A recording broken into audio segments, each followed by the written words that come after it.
자, 우리 한번 인사할까요? 하나님이 하십니다. 하나님이 하셨습니다. 어떻게 해요? 하하하하. 하하하하. 하나님이 하십니다. 하나님이 하셨습니다. 아멘. 아멘. 앞자만 딴 거죠? 하하하하. 4번 하셔야 돼요. 하나님이 하십니다. 하나님이 하셨습니다. 지난 한 주 동안의 삶도 하나님께서 우리의 삶을 지키시고 인도하셨음을 믿습니다. 할렐루야. 아멘. 그 하나님의 인도하심 속에서, 하나님의 지키심 속에서 잘 지내다가 다시 모여서 주일 예배 드리게 하신 주님을 찬양합니다. 아멘. 오늘도 그 은혜가, 하나님이 주시는 은혜가 이 예배를 통해서 가득한 줄 믿고 말씀을 통해서 우리 가운데 베풀어 주실 주님의 은혜를 기대하며 함께 나아갈 수 있기를 주의 이름으로 축복합니다. 그런 의미에서 다시 한번 하하하하 인사합시다. 하하하하. 하하하하. 하하하하. 네, 여러분 앞에서 보면요 얼마나 좋은지 몰라요. 여러분들이 웃으시면서 함께 하나님의 그 권능과 하나님의 행하심을 찬양하고 그것을 인사하는 모습을 보면 제가 봐도 이렇게 기쁜데 하나님이 보시면 얼마나 기쁘시겠어요. 예, 하나님 흐뭇하게 우리 교회를 바라보시면서 오늘도 우리 예배를 기뻐 받고 계시라고 믿습니다. 아멘.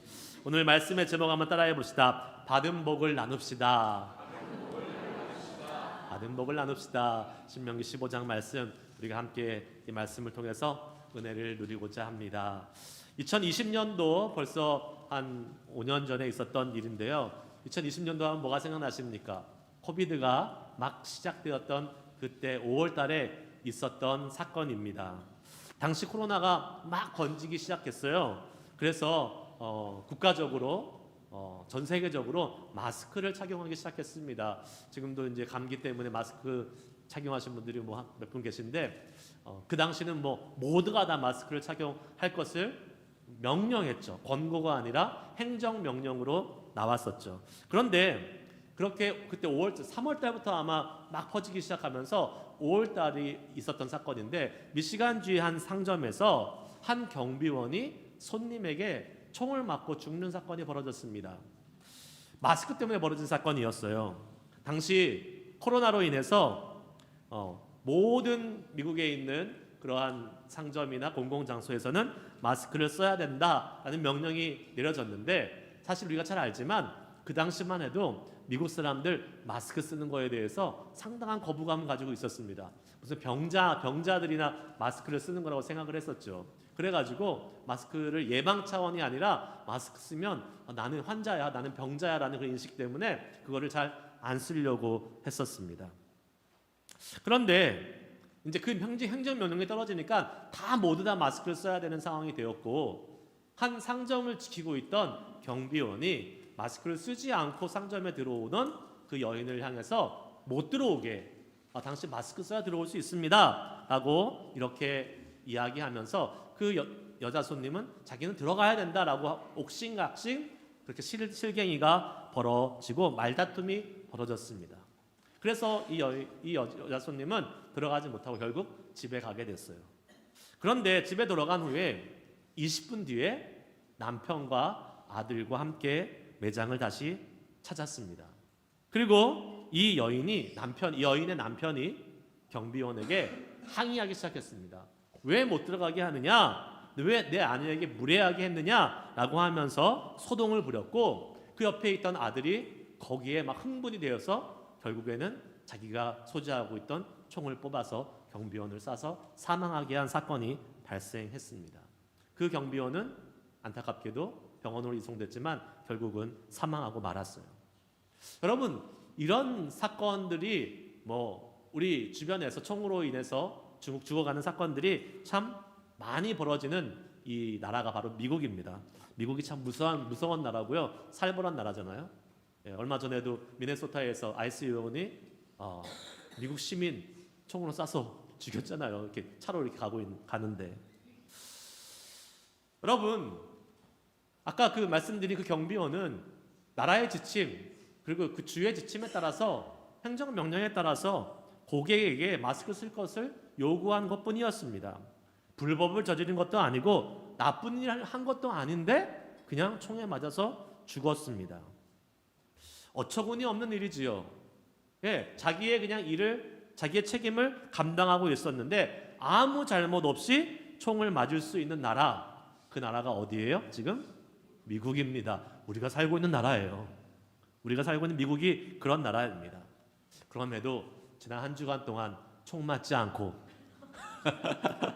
네, 우리의 생명을 주님이 보호해 주시고 오늘 이렇게 새로운 아침 맞이해서 아름답게 주님께 예배할 수 있는 하나님을 찬양합니다. 그것도 감사한 일이에요. 네. 아멘입니다. 네. 이런 사건이 요즘 우리 사회를 생각해 볼 때 참 이기적인 사회다. 우리가 살아가는 사회가 자기 욕심만을 챙기는 사회다라는 것을 다시 한번 생각해 보게 됩니다. 마스크를 쓰십시오라는 규정이 있었으면 따르면 되는데 내가 쓰기 싫으니까 나는 그냥 그거에서 상관없이 살 거야 라고 매장에 못 들어가는 불이익을 당했다는 자기의 입장만을 생각했던 이 여성의 이기적인 태도가 결국은 한 사람의 무고한 생명을 빼앗는, 희생시키고 말았던 그러한 결과를 초래하고 마는 것이죠. 요즘요, 자기가 조금이라도 손해보는 것 결코 용납하지 못한 세상이 바로 우리가 살아가는 이 세상 같아 보입니다. 무조건 내 이익 챙기려 그러고 무조건 내가 손해보지 않으려고 하는 그러한 우리 사회, 정말 막막하고 정말 삭막하고 살벌해지는 사회가 아닌가 싶습니다. 그런 시대를 살아가고 있는 우리에게 이 신명기 15장 말씀은요, 함께 더불어 살아가고 함께 살아가는 사람을 배려하고 존중하는 것이 무엇인지에 대해서 우리에게 설명해 주고 있는 말씀이라고 볼 수 있습니다. 오늘 읽은 우리가 신명기 15장 12절에서 15절의 말씀은요, 한마디로 얘기하면 종을 풀어주라 라는 말입니다. 너희 종을 풀어주라 라는 말이에요. 여섯해 동안 종이 주인을 섬겼으면 일곱째 해에 어떻게 해요? 종을 풀어주라 라는 그러한 말씀이지요. 여러분, 종의 문제는 사실 돈의 문제와 연관되어 있습니다. 재정의 문제와 연결되어 있다고 볼 수 있습니다. 세상에 어떤 사람도 종이 되고 싶어서 종이 되는 사람은 아무도 없을 것입니다. 모두 사연이 있고 어쩔 수 없어서 종이 되는 것이죠. 그런데 그 어쩔 수 없는 이유가 결국은 뭔지 아십니까? 돈입니다. 돈 때문에 이 과거에 종이 되었던 것이에요. 가난해서 빚을 지게 됩니다. 돈을 꾸어오게 되죠. 그리고 그 돈을 갚아야 되는데 갚을 능력이 없으니까 어떻게 됩니까? 자신의 몸으로 때우게 되는, 결국은 노동력으로 갚은 종이 되는 것이지요. 결국은 종이 된다는 것은 무엇입니까? 경제적인 능력이 되지 않아서 어쩔 수 없이 선택하는 최후의 수단이 바로 이 종이 된다는 것이었어요. 그래서 가능하다면 이 종으로부터 벗어나 다시 자유인이 되고 싶은 사람이 많이 있었을 것입니다. 대부분 다 그랬을 거예요. 그런데 그것이 현실적으로 가능했을까요? 아니요, 불가능했습니다. 종으로부터 자유인이 되려면 아까 말씀드린 대로 빚을 갚을 수 있는 능력이 있어야 되는데 그 대가를 지불해야 된, 빚을 갚아야 될 능력이, 재물이, 돈이 없었기 때문에 종들은 계속해서 자유로운 신분을 얻을 수 없었다는 것이죠. 불가능한 일이었습니다. 그들의 스스로의 힘으로는 절대로 자유인이 될 수 없다라는 것이죠. 그래서 하나님께서 종을 풀어주시는 제도를 만드셔서 부득이하게 억울하게 종이 된 사람들을 자유롭게 해방시켜 주시는 길을 열어주셨던 것입니다. 오늘 본문 말씀 12절 말씀을 한번 같이 읽어보겠습니다. 읽습니다. 시작. 내 동족 히브리 남자나 히브리 여자가 내게 팔렸다 하자. 만일 엿새 동안 너를 섬겼거든 일곱째 해에 너는 그를 놓아 자유롭게 할 것이요. 아멘. 히브리 사람, 즉 이스라엘 백성 중에서 종이 된 사람이 있을 때에 엿새 동안은 종으로 같이 함께 있지만 일곱째 해가 될 때는 종을 놓아주라 라고 명령하고 있습니다. 그리고 우리가 신명기 15장 그 앞절 우리가 읽지 않은 이 전반부에 보면 채무 관계에서도요, 일곱째 해 마지막 해에는 내게 빚진 사람이 있으면 그 빚을 면제해줘라 라고 명령하고 있는 것을 보여주고 있습니다. 자, 종을 놓아주고 빚을 탕감해 주어야 되면 여러분 주인이나 그 채권자 입장에서는 이것이 손해보는 것입니까? 아닙니까? 손해보는 것이지요. 억울한 입장이 될 수 있습니다. 아니 내가 갖고 있는 나의 재물이었고 나의 종인데 왜 내가 놓아줘야 되나? 여러분 그러한 생각, 억울한 생각 들 수 있을 것입니다. 내 재산을 포기하라는 그러한 의미일 수밖에 없기 때문에 그렇지요. 이게 여러분 쉬운 일일까요? 쉬운 일 아닙니다. 여러분 지금 단돈 100불이라도 포기하라 그러면 여러분 그거 쉽겠어요? 쉽지 않잖아요. 예, 기분 좋게 따를 수 있는 규례가 아닙니다. 많은 사람들이요 억지로라도 어쩔 수 없이 하나님 명령이니까 따르는 경우들이 많이 있었을 것입니다. 물론 순종하지 않는 것보다 억지로라도 순종하는 것이 더 좋겠죠. 예, 하지만 억지가 아니라 자원하는 마음으로 우리가 정말 하나님께 우리의 마음을 들여서 우리의 마음에 우러러나오는 마음으로 섬기는 것이 더 아름다운 순종인 줄 믿습니다. 무엇이든지요 억지로 하면 어떻게 됩니까? 부작용이 생기고 좋지 못한 결과가 생길 때가 많이 있어요. 몇 년 전에 저희 아들들이 하이스쿨에 있을 때에 아들 2명이 하이스쿨이 되니까 이제 저희가 가족 회의를 하면서 야 너희를 이제 컸으니까 집안일 좀 도와라 라고 이렇게 이야기를 한 적이 있습니다. 그러면서 고르라 그랬어요. 한 사람은 베큐um을 하고 한 사람은 설거지를 해라 고르라 그랬습니다. 그랬더니 자기들이 고르더라고요. 나는 베큐um을 하고 나는 설거지를 하겠다. 그런데 자원해서 했을까요? 억지로 했을까요?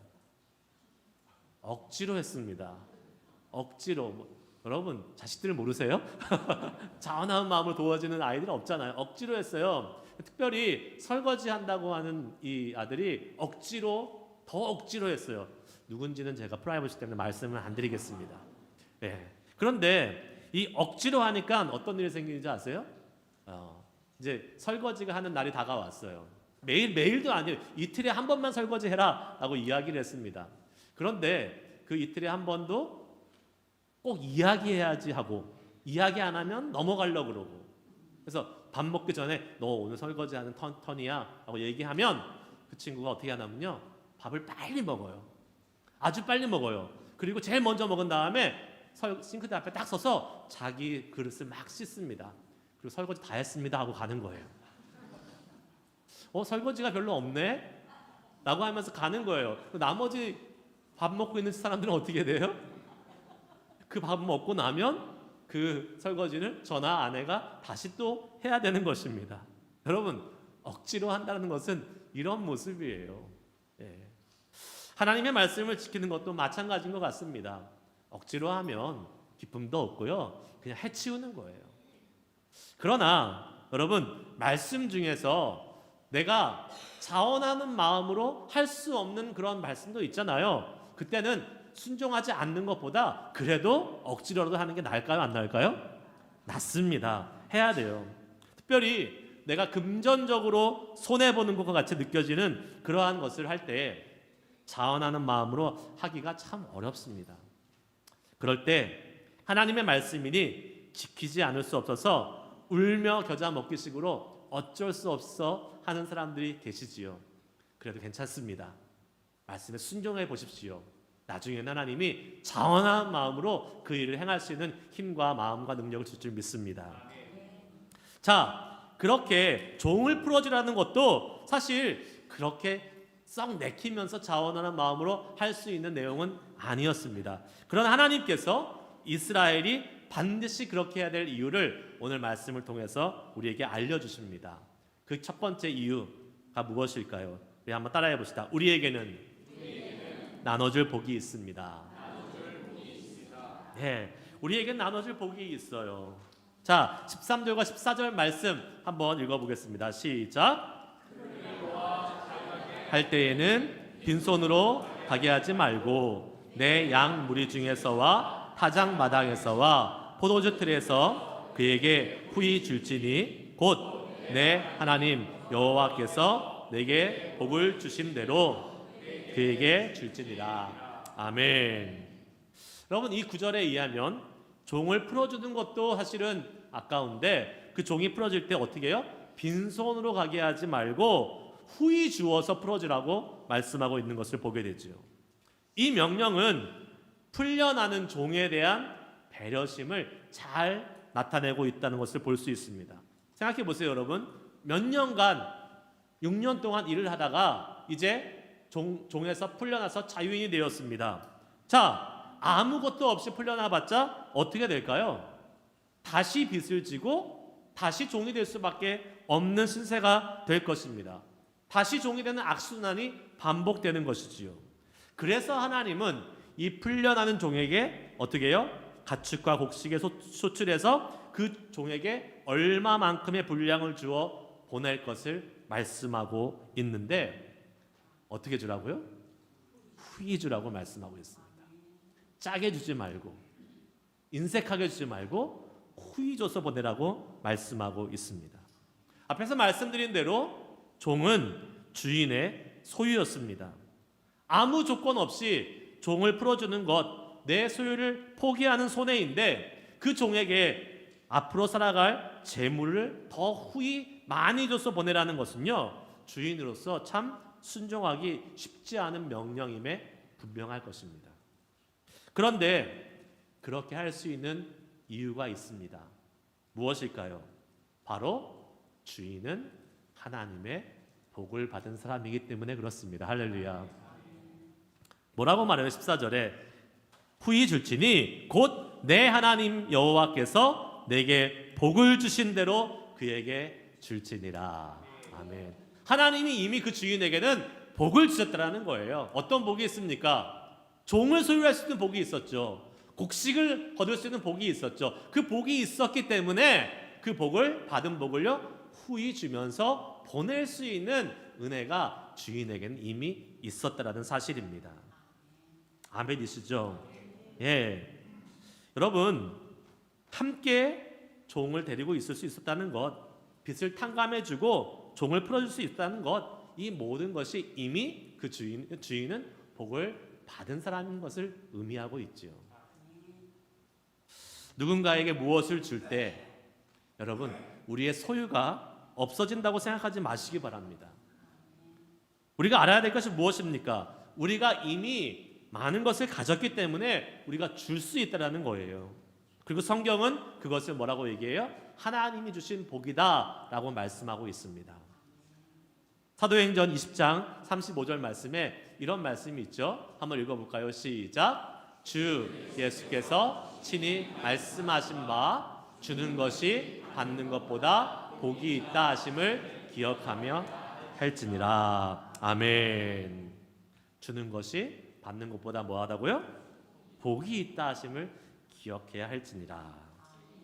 그렇습니다. 여러분, 우리가 복 받았다라고 이야기하면 무엇인가를 받았을 때, 누군가한테 무엇을 받았을 때, 하나님부터 무엇인가를 얻었을 때 복 받았다라고 생각을 합니다. 돈이 없었는데 갑자기 일이 잘 풀려서 많은 돈이 생기면 복을 받았다. 없던 명예가 있었는데 그 없던 명예가 생겨나서 높은 자리에 올라가서 많은 사람의 관심과 많은 사람의 그러한 지지를 받게 되면 복을 받았다라고 생각합니다. 그러나 여러분, 그것이 복이 아닙니다. 물론 그것도 복일 수 있죠. 하지만 우리에게는 더 큰 복이 있습니다. 무엇이에요? 이미 우리에게 허락되어 있는, 나눠줄 수 있는 것들이 우리에게 이미 있다는 사실이에요. 재물도 있고 우리에게 선한 영향력도 있고 건강도 있고. 여러분에게 차가 있으십니까? 그러면 그 차를 가지고 어떻게 해요? 일할 수 있는 복이 이미 주어진 거예요. 그 차를 가지고 이미 라이드를 누군가한테 베풀어 줄 수 있는 복이 주어진 거예요. 여러분, 집이 있으세요? 그러면 우리에게는 그 집을 누군가한테 나눠줄 수 있는 복이 있는 거예요. 갑자기 잘 곳이 없는 사람에게 우리가 집을 하루 빌려줄 수 있는, 방을 내어줄 수 있는 복이 우리에게 이미 있는 것 아니겠습니까? 아멘이십니까? 여러분, 우리가 우리에게 가지고 있는 것들을 나누어 줄 때 그때가 더 큰 복을 누릴 때라는 사실을 믿으시길 주의 이름으로 축복합니다. 미국의 역사상 가장 큰 부자, 여러분 많이 들어보셨을 거예요. 락펠러라는 사람이 이 사람 정말 큰 부자입니다. 그가 33세에 백만장자가 되었고요. 43세에 미국에서 최고의 부자가 되었다고 합니다. 그리고 53세에 세계의 최대 갑부가 되었어요. 10년 단위로 기록을 경신하면서 부자가 되었습니다. 우리도 그렇게 됐으면 좋겠죠. 네. 그러나 여러분, 돈을 벌려는 이 욕심, 이 돈을 지키려는 염려로 인해서 이 락펠러가 정말로 큰 병을 얻게 됩니다. 위장병이 생기고요. 결국에는 그 염려로 인해서 속이 막 타들어가는 그러한 병을 얻게 돼요. 돈을 도둑 맞을 것 같아서 집을 철조망으로 막 감쌌습니다. 그리고 개도 길렀습니다. 그런데 이 돈에 대한 염려가 사라지지 않는 거예요. 결국은 어떻게 된지 아십니까? 신경쇠약에 걸렸어요. 그래서 55세, 아까 53세에 전 세계에서 가장 큰 부자가 됐다고 했는데 55세에 신경쇠약에 걸려서 근무력증, 탈모증, 불면증, 위궤양 등으로 인해서 먹지도 못하고 자지도 못하고 결국은 나무 막대기처럼 비실비실 말라갔습니다. 그는 1년 이상 살지 못한다는 선고를 받았어요. 사형 선고를 받았어요. 그리고 최후 검사를 받기 위해서 병원에 휠체어를 타고 들어갑니다. 그런데 병원 로비에 이런 글이 있었습니다. 아까 우리 읽었던 사도행전 말씀이 있었어요. 주는 자가 받는 자보다 더 복이 있다. 그 글을 보는 순간 그 럭펠러의 마음속에 한 가지 깊은 깨달음이 있었습니다. 선한 기운이요 온몸을 막 감싸면서 눈을 지그시 감고 생각에 잠겼습니다. 그리고 하나님 앞에 회개하기 시작했어요. 하나님, 제가 가난할 때 잘 살게 해달라고 기도해서 이제 돈을 많이 벌었는데 지금은 그 돈 때문에 제가 죽게 생겼습니다 라고 기도하고 있을 때에 한 소리가 들리는 거예요. 병원 로비에서 싸우는 소리가 들리는 거예요. 병원 관계자와 환자 보호자 가운데 언쟁이 벌어지는 말다툼의 소리를 들었습니다. 그 소리가 무엇이었냐면 병원 측에서는 병원비를 내야 입원시켜줄 수 있다. 그러나 환자 측은 병원비가 없는데 그래도 내 딸을 살려달라고 환자 어머니가 울면서 사정을 하고 있었어요. 락펠러는 곧 비서를 시켜서 병원비를 지불했고 누가 지불했는지 모르도록 그렇게 조치를 했습니다. 얼마 후에 은밀히 놓은 그 소녀가 기적적으로 회복되는 모습을 보게 되었고 또 그 사실을 통해서 이 록펠러는 얼마나 기뻤던지 나중에 자기 자서전에서 그 순간을 이렇게 표현했습니다. 저는 살면서 이렇게 행복한 삶이 있는 줄 몰랐습니다. 근데 그 순간에 신기하게도 그가 가지고 있던 모든 병이 다 사라졌다고 합니다. 그는 그 뒤에 무려 98세까지 살았어요. 그러면서 선한 일에 힘썼습니다. 그리고 나중에 이렇게 회고한 것을 보게 돼요. 내 인생의 55년은 쫓기며 살았지만 후반기 43년은 행복하게 살았습니다. 이렇게 고백했다고 합니다.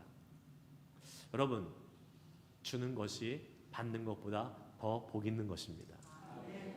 우리가 받은 것을 나누기 시작할 때에 하나님의 복이 우리 가운데 더 충만해짐을 믿고 우리에게 받은 이미 얻어진 그 복을 나눌 수 있는 저와 여러분이 될 수 있기를 주의 이름으로 축복합니다. 두 번째 한번 따라해 봅시다. 하나님의 구원의 은혜를 기억해야 합니다. 우리가 받은 복을 나누기 위해서 반드시 기억할 것이 한 가지가 있는데 우리는 하나님의 구원의 은혜를 받은 자라는 사실입니다. 할렐루야. 자, 15절 말씀 같이 읽겠습니다. 시작. 너는 애굽 땅에서 너를 속량하셨음을 기억하라. 그것으로 말미암아 내가 오늘 이같이 너희에게 명령하노라. 아멘. 종을 놓아주고 빚을 탕감해 주는 것은 너희들이 애굽 땅에서 종되었던 것, 그런데 내가 거기에서 너희를 속량하여서 자유롭게 해주었던 것, 이것을 너희가 기억해야 하기 때문에 너희는 이 명령을 지켜야 된다라고 말씀하고 있습니다. 여러분, 이스라엘 백성들은요 정말로 상상할 수도 없는 큰 은혜를 받은 민족입니다. 왜 그럴까요? 바로 이 출애굽이라는 큰 은혜를 받았기 때문에 그렇습니다. 430년 동안 애굽에 있었잖아요. 근데 그냥 있었습니까? 뭘로 있었어요? 종으로 있었습니다. 종으로 430년간 애굽 땅에 있었어요. 한 세대를 여러분 30년으로 생각하면 430년은 14세대가 됩니다.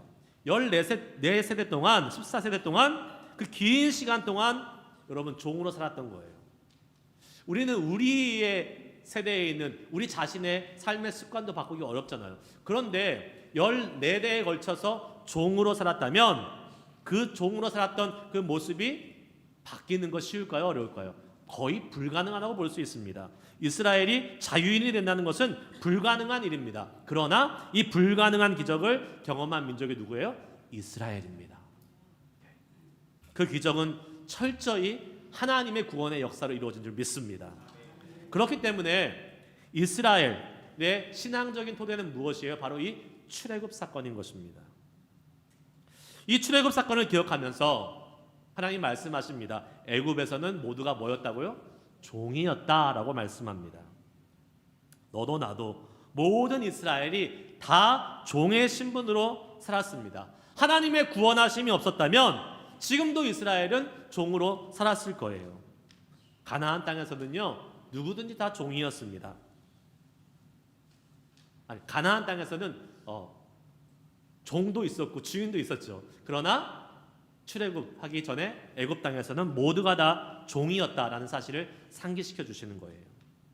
하나님의 출애굽 사건이 없었다면 지금도 애굽에서 여전히 종으로 살 수밖에 없는 존재가 바로 이스라엘이었다는 사실을 알려주고 있는 것이죠. 그렇기 때문에 종을 풀어주는 것을 주저하지 말라라고 말하고 있습니다. 너희도 종이었잖아. 너희도 내가 아니었으면 종이었어. 출애굽의 그 은혜, 구원의 은혜를 과거의 일로 묻어두지 말고 계속 이스라엘의 현재의 삶에서 연결시키고 적용할 것을 말씀하고 있는 것입니다. 출애굽의 은혜를 받아서 종에서 자유인이 된 이스라엘에게 순종하지 못할 하나님의 말씀이 무엇이 있겠습니까? 여러분, 우리도 마찬가지 아니겠습니까? 우리를 구원해 주신 하나님의 위대한 은혜를 삶으로 연결시킬 수 있어야 될 줄 믿습니다. 우리는 사실 종이 있는 시대에 살고 있지 않잖아요. 우리 시대에 종은 없습니다. 풀어줄 종이 없어요. 하지만 오늘 말씀을 통해서 우리에게 하나님이 말씀해 주시는 것은 무엇일까요?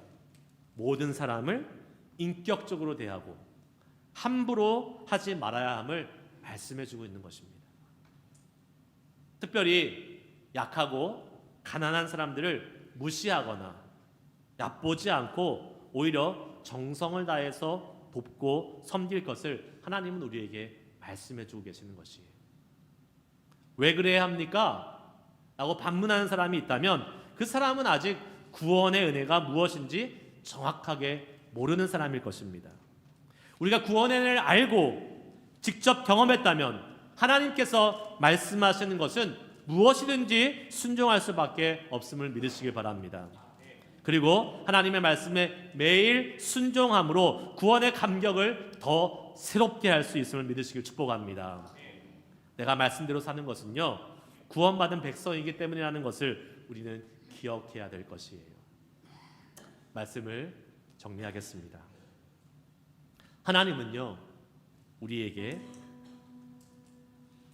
소유와 재산을 통해서 가난한 자를, 연약한 자를 돕고 섬길 것을 말씀하고 계십니다. 그것은 비단 재정적인 것만을 의미하지 않습니다. 내가 갖고 있는 건강, 내가 갖고 있는 시간, 내가 가지고 있는 그 모든 것이 바로 하나님이 주신 복임을 믿으시길 바랍니다. 그것을 왜 주셨어요? 나누라고 우리에게 허락해 주셨습니다.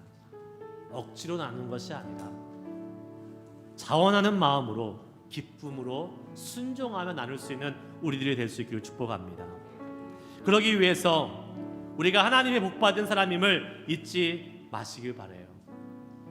지금 이 자리에 있는 것 하나님의 복을 받은 사람이기 때문에 이 자리에 있습니다.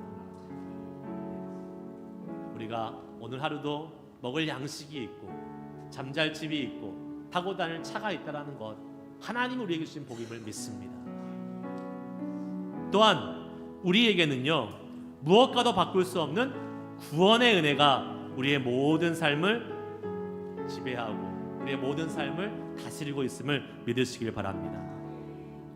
구원은 구원이고 내 삶은 내 삶이야, 이것이 아니라 구원의 은혜가 우리의 모든 삶을 연결하고 우리의 삶으로 계속해서 퍼져갈 수 있는 은혜가, 그러한 적용이 우리의 삶에 있어야 될 줄 믿습니다. 하나님 오늘 말씀으로 우리에게 복을 나누는 삶을 우리에게 살기를 원하십니다. 내가 받은 복은 무엇입니까? 내가 복을 나눠야 될 사람은 누구입니까? 주위를 한번 둘러보세요. 이런 문구가 있어요. 이웃이 누구인지 몰라서 사랑하지 못하는 것이 아니다. 사랑하려는 마음이 없기 때문에 이웃이 없는 것이다. 여러분, 우리가 돕고 섬기려 하는 이웃이 보이지 않습니까? 그렇다면 우리의 마음에 그 마음이 없기 때문에 그래요. 하나님의 복은 가난한 자, 연약한 자를 돕고 섬길 때 우리 가운데 더 충만해짐을 믿으시길 축복합니다. 마태복음 5장 7장 이런 말씀이 있잖아요. 긍휼히 여기는 자는 복이 있나니 그들이 긍휼히 여김을 받을 것이며. 하나님의 마음으로, 하나님의 긍휼로 우리가 연약한 자들을 돕고 섬길 때에 우리에게 주어진 복이 더욱더 풍성해짐을 믿으시기를 축복합니다. 주는 자가 받는 자보다 더 복되다는 말씀을 기억하고 이번 한 주도 우리가 돕고 섬겨야 될 사람들을 찾아서 이 말씀을 실천하며 주님의 복받은 사람답게 살아갈 수 있는 그 사명 잘 감당할 수 있는 저와 여러분 되시기를 주의 이름으로 축복합니다. 우리 함께 찬양하시고 기도하고 마치겠습니다. 하나님의 부르심에는 후회하심이 없습니다. 오늘도 우리를 부르셔서 하나님의 복을 나누는 이 사명을 허락해 주신 주님께 감사하고, 주님 내게 주신 것 잊지 않고 하나님의 그 은혜를 찬양하며 우리의 삶을 나누고 우리의 삶을 풍요롭게 하고 우리 주변에 있는 모든 사람들을 섬기며 나아갈 수 있는, 돕고 나아갈 수 있는 우리의 삶으로 이끌어 주시옵소서. 우리 함께 찬양하고 기도하겠습니다. 하나님의 부르심에는